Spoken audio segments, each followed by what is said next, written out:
setelah mendengar putusan dari Hakim Tunggal tadi, Ibu Sri Wahyuni Batubara, kami melihat seluruh pertimbangan yang disampaikan oleh Hakim Tunggal ini sudah membuka bagaimana pemeriksaan selama proses persidangan berlangsung. Sehingga kami melihat pertimbangan-pertimbangan itu sudah membuat pasal yang disangkakan kepada dan didakwakan kepada pelaku anak ini terbukti secara sempurna dari unsur penganiayaan berat, terencana, turut serta dan lain sebagainya sudah terpenuhi, dan segala hal yang menjadi dasar-dasar sehingga pasal ini bisa didakwakan kepada dan diberikan hukuman kepada pelaku anak ini juga sudah runut disampaikan oleh Hakim Tunggal, sehingga kami melihat dengan putusan amar, putusan tadi yang disampaikan hakim yaitu 3 tahun 6 bulan, kami menghargai keputusan dari Hakim Tunggal ini meskipun berada di bawah tuntutan jaksa, tetapi kami mengapresiasi dan menghargai keputusan dari Hakim Tunggal ini. Dan kami berharap, tadi kita juga sempat komunikasi dengan pihak keluarga, mereka juga menyampaikan mengapresiasi apapun bentuk keputusan dari pengadilan. Kami merasa segala hal yang penting untuk dibuktikan itu sudah dibuktikan di pengadilan ini. Terkait dengan pelecehan, terkait dengan unsur kesengajaan, terkait bagaimana anak korban dikelabui di dalam proses sebelum dilakukannya penganiayaan ini juga sudah disebutkan tadi oleh hakim. Sehingga kami melihat ini sudah menyentuh apa-apa saja yang ingin kami tunjukkan di muka persidangan, dan itu sudah menurut kami terkait dengan pelaku anak ini sudah menjadi yang semestinya seperti itu. Kak Mel, Pak Jo udah tahu belum, papanya David udah tahu belum tentang putusan ini atau gimana tanggapannya?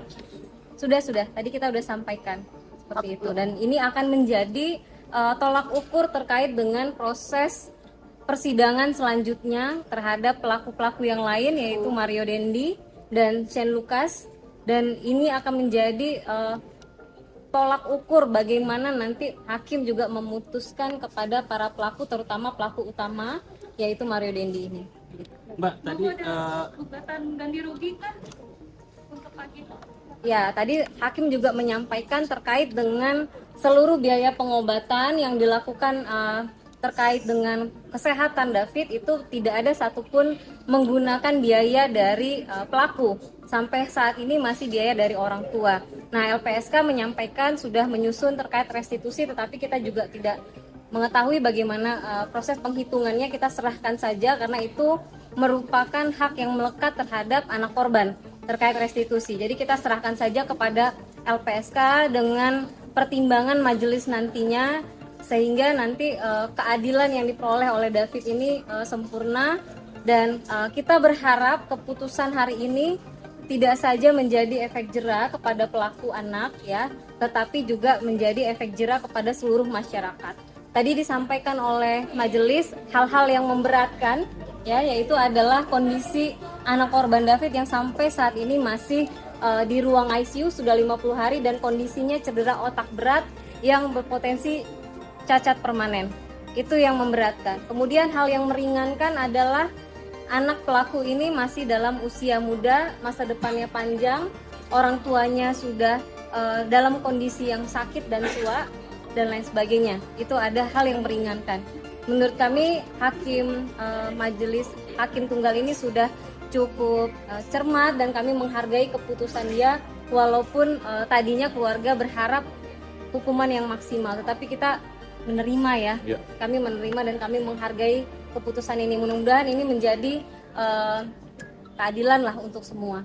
Kita berfokus nanti kepada pelaku yang utama yaitu Mario Dendi.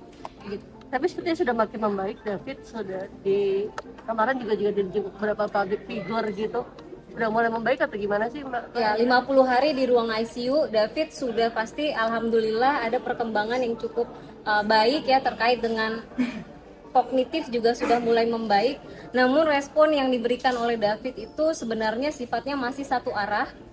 Artinya David belum bisa merespon sifatnya dua arah, komunikasi yang dua arah itu David belum bisa. Kemarin saya juga sudah ketemu langsung dengan David, saya coba ngajak ngobrol, ternyata memorinya masih lompat-lompat, dan sampai saat ini dia belum tahu mengapa dirinya ada di rumah sakit. Yang dia tahu berapa waktu yang panjang itu dia tidur. Dan sampai hari ini dia manggil ayahnya yang biasanya dia panggil bapak, dia masih panggil Joe. Ya mungkin ngikutin semua orang yang panggil Joe. Jadi Masih anak-anak banget ya. masih Iya. ya ngomongnya masih Ngomongnya masih anak anak-anak kecil. banget. Dan kalau kita tanya ke teman-teman David ya, kita beberapa Iya. video call, mereka bilang ini nggak David Bukan banget, David. itu bukan David banget. Karena cara Anak kecil. bicaranya David nggak seperti itu. Tapi untuk perkembangan ini kita bersyukur alhamdulillah karena sudah melompati diagnosa dokter, artinya dokter memprediksikan bisa lebih panjang ya untuk dia bisa merespon hal-hal sederhana ini, ternyata dia bisa merespon lebih cepat. Jadi kita tetap mohon doa dan support dari teman-teman semua, dari seluruh masyarakat Indonesia.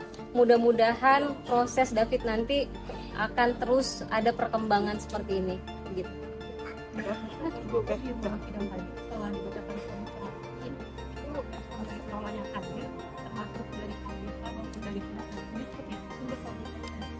Ya, tadi akhirnya meskipun AGH dihadirkan datang ke persidangan, tetapi akhirnya pada last minute kuasa hukumnya meminta untuk tidak dimasukkan ke ruang sidang. Karena memang dalam aturan Undang-Undang Sistem Peradilan Anak dia bisa untuk tidak dimasukkan karena mungkin melihat ramai dan lain sebagainya, sehingga dia tidak masuk ke dalam ruang sidang. Ada tantenya, tadi ada kuasa hukumnya, kami juga bertemu ya. Saya melihat mereka juga cukup menerima hal ini. Dan kami pun, meskipun kami punya ekspektasi melihat sudah terbukti secara sempurna sebenarnya perbuatan anak berkonflik hukum AG ini sudah sempurna, delik penganiayaan berat rencananya itu, tetapi buat kami mengikhlaskan ya situasi ini, dan kami berharap ini akan menjadi pemberat nanti kepada pelaku-pelaku yang lain.